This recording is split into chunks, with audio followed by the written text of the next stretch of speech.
Cocaine Bear, the making of a modern mythology. And let me tell you right off the bat that this bear is really a symbol of an era gone insane. We're talking about 80s excess. This bear, Cocaine Bear, is a reflection of boomer culture.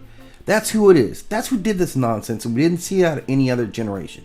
So let's break down what Cocaine Bear actually means, because a lot of us as children lived through this just like the kids in this movie.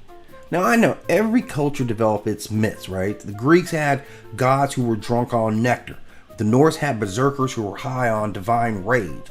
And 80s America, well, they got a bear high on cocaine. And it sounds funny until you realize how perfect this actually is.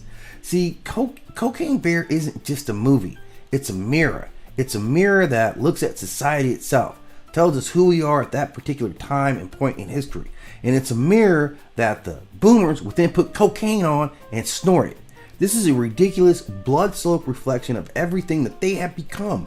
The society that was addicted to chaos, laughing at its own destruction.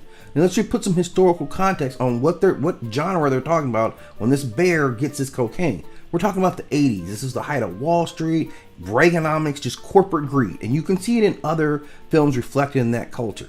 But Cocaine Bear is special, right? This is all about crossing over a line between divinity and the deranged. We saw it, like in Greek myth, Dionysus made madness a sacred thing. Odin hung himself for knowledge. So in these stories, insanity opens the door for a new revelation. Cocaine Bear? No, this is divinity gone mad. There's nothing sacred about this. Her frenzy is 100% man-made. This is chemically engineered. This is almost a god or a monster of corporate greed and drug trafficking combined. And this beast was corrupted by our waste. And yet we cheer her on. We watch her go through this because we know that her rage, deep down, we know it's honest. This is nature taking revenge in this powdered form. And like every culture or mythology has this trickster, Loki, Coyote, Anasazi. This trickster bear, it doesn't live in that realm. This is the here and the right now. Like our trickster gods are category for that. This is Florida Man, right? This is Tiger King and Cocaine Bear. These are the new myths of this era. They mock our seriousness and they expose our hunger for absolute insanity. We've replaced this divine chaos with this kind of manufactured chaos. We're the chaos. And our temples are just watching, going back through our history and seeing our points. At that time, cocaine was a big part of the symbolism of this country.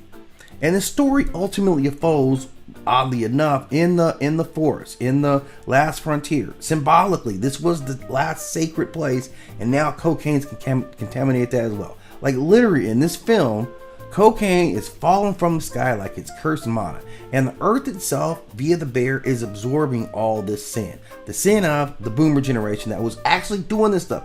We see this because this is what they were doing. They were flying over our forest and dropping off cocaine, okay?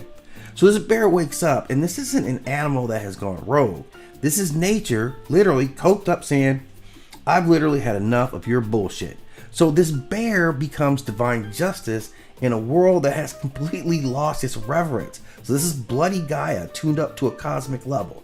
And while most myths are there to teach us about balance, this one is about serving a hot dish of irony.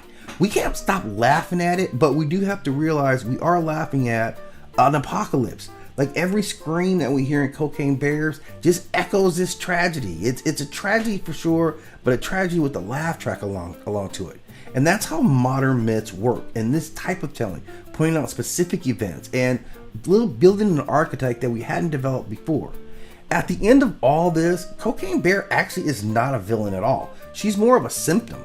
She's the high, the crash, the chaos. That's all us. We did every single part of it. We're the ones that are dropping bags of powder. We got so much need for cocaine that we're just flying it over and dropping it out of the sky. That's what we have. And it's landing in the forest. We don't even know what's going on. And now the bears are just living out this truth, right? Live and direct, they're getting it.